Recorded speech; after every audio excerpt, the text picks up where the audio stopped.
Hello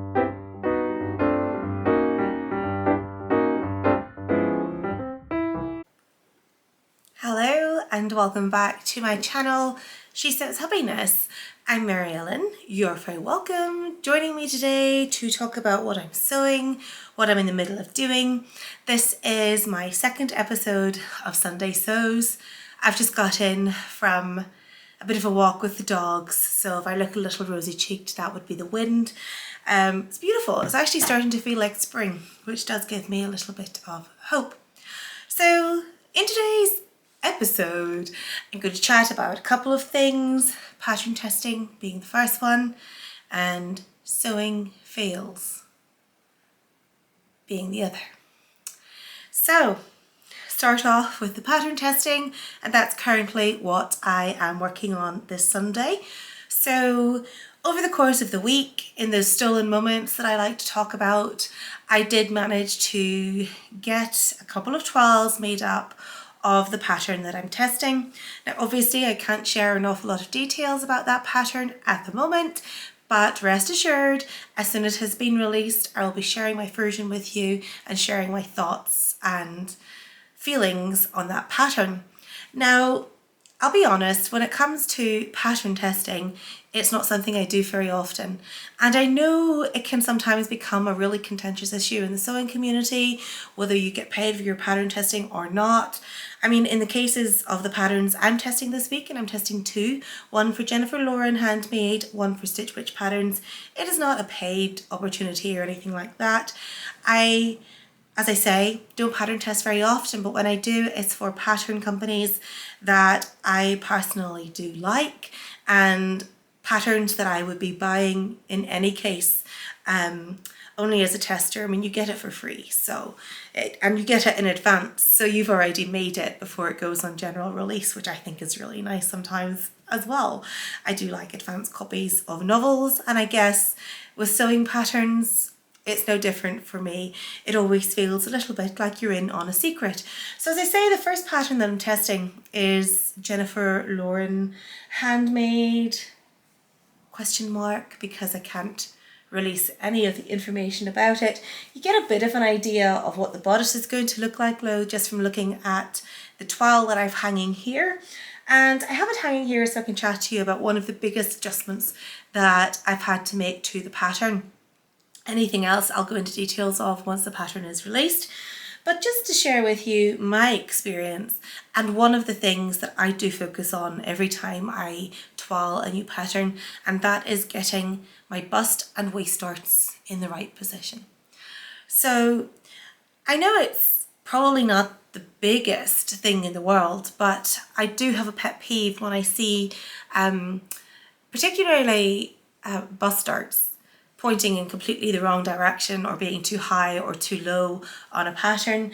And in the case of this one, I don't have a bust dart to worry about, but there is a waist dart. And I'm not sure if you can see there, but just that's where the waist dart is on this pattern, and it in no way lines up with my bust apex. So the first thing I do when I make a toile is I note my bust apex. And in the case of where it is relation to the waist dart here, I need to move my waist dart in by 1.5 inches towards the center front, and I need to move it down by just under 1/2 inch. So that was what I did first thing this morning.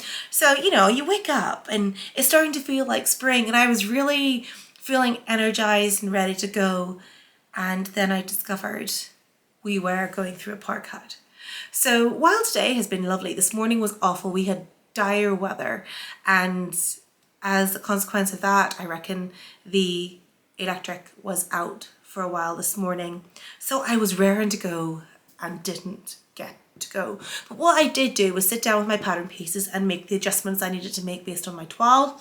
And so I'll show you here, just so you get kind of an idea of how I make that adjustment. It may not be one that you've ever made before. So this is my bodice piece, and you can see on here that there is a bit of a movement. So what I've actually done is I've taken that dart, I have moved it in, and I have lowered it. So it was originally the yellow outline there, and the new one is the black dart that I've just put in. So for the purposes basically of explaining how it's done, I will try to explain this to you, and I really wish I'd had a fresh pattern piece to do this on. But nevertheless, it is really simple, and if it's not one you've done before, I'll explain it to you. So pretend I haven't moved this for a moment, and I need to move my dart, okay? So if I'm moving it across, it's a really simple adjustment to do. So what I do is I draw a rectangle around the entire area encompassing the dart, about ½ an inch around from the base of the dart legs there. And then all I do is whatever distance I want to move that dart, I go to the end of the rectangle, whether it's this side or that side, and then I draw in another line, however far apart it needs to be. I then cut that rectangle out, and as you can see here, I've literally just slid it across and moved it in to that 1½ inch line that I drew in, and I stuck it back down. I filled the space. I have trued off the bottom of my pattern piece again. And in this case, because I was only moving the dart down a little bit, all I have done is I have drawn the dart legs back in again to the point I needed them to be. Now say for instance I wanted to move my dart up or down by a bigger amount, what I would have done was, while I had my rectangular piece out, I would have slashed it and moved it up or moved it down, depending on whatever the distance was I needed to do that.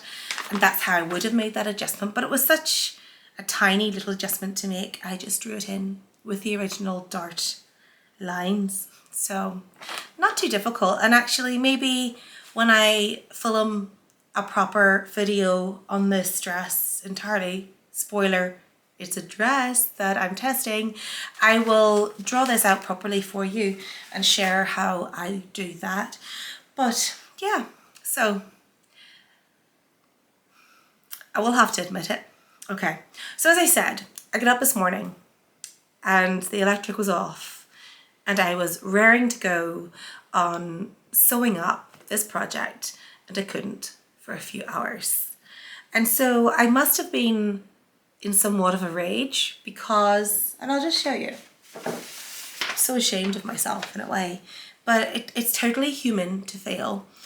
I was making my adjustment, and in my rage, I actually moved the rectangle in the wrong direction. I mean, that's a total rookie mistake. Instead of moving my dart towards the center front, I moved it away from the center front, and then I had to piece it all together again and do the adjustment again. So yay, go me. Yeah, I really don't have a lot of patience, and if things don't go my way, I do get quite frustrated. But at the same time, it's not a marathon. You know, I'm not here to complete the project in a day. I'll think of it more as a relay. So tomorrow I'll pass the baton on to myself and get started where I left off. Saying that, there's still a couple of hours this evening that I will be sewing, and I have made a bit of progress. So you can see here that I have actually made up the bodice in that beautiful cotton lawn that I was showing you in the last video. It's a beautiful cotton lawn in pink and green check, which I got from Ginny Stitches. So I've got to the point where I'm about to sew in the facing, and then I move on to the skirt, I guess, after I join the side seams together. So I could do it tonight, but as I say, I'm not really the kind of person who has to rush a sewing project. Now I do know that pattern testing does have a bit of a time constraint, and there is a certain amount of time in which you get to complete it and then write up your feedback and send that off and things. But next week is a good week for me. I am off for St. Patrick's Day, and I've extended that holiday either side, so this project will get finished during the week, and the other pattern tests that I will be doing will also get twirled and then probably sewn up next weekend. So I'll share that with you next Sunday. So the other pattern, as I say, that I'm testing is the latest Stitch Witch Patterns dress. And I'm just going to do a quick check because Madeline did put up a couple of images of it the other day and it looks absolutely divine. So this is going to be the Capulet dress, and I'll just show you here. You can probably see it going a little fuzzy, but this is the dress. So it has quite a low bust line. It has a couple of options of sleeves. You can either do the puff sleeve or, what is the word for it? I can't really say, but I don't even know if there is a name for it, but it looks very Renaissance. So it has a puff sleeve which then tapers into a nice narrow long length sleeve, and it also has a full gathered skirt as well. So I really love Stitch Witch Patterns. I love the historicity of their aesthetic, so I'm really excited to get stuck into that one as well. So yeah, I loved that version that she shared in Gingham, and you know what, I'll pop pictures in because showing you off that screen is just not going to work.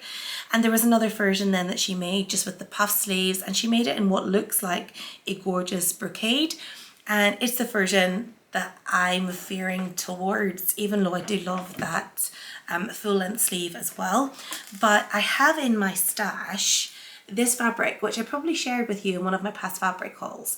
I actually bought this to make a birthday dress. It's my birthday in April, so I was hoping to make something a little dressier, and this was an ex-designer dead stock fabric which I got from Simply Fabrics in London, and I just love it. It might be slightly too light. I won't know until I twirl the pattern if this will work or not, but that is the fabric which ideally I'll make my final version in. I might make just another version before I cut into that because I love it so much after I do my twirls, just to make sure it translates okay over from the calico or whatever. You'll notice that I haven't even bothered to use calico for this twirl. This is some poly cotton that I bought really cheaply, and I'm just using it for twirling, which works out just as well. And actually it's got a lighter structure than what calico would, so I actually found it better for fitting before I sewed up with my cotton lawn. I just think it gives me a more realistic impression of how that particular fabric will turn out in the end. So yeah, as I say, I don't have an awful lot to show for my Sunday sews today, but hopefully you'll enjoy the future video that I make showing you properly this pattern and going into depth on the changes that I've made, and I will get the camera set up and show you those adjustments in the future videos. But yeah, I'm just going to get back to doing some sewing. It is going to be a much shorter video than I'm used to, and hopefully you're okay with that. I'm sure you are. I think the time has now come to get myself a nice drink and settle down, and then I will come back to this later because, as I say, what time is it? Not yet 7, so after dinner I'll be able to enjoy a little bit more sewing. Enjoy what's left of your weekend. Hopefully you have had the opportunity to do some stitching yourself.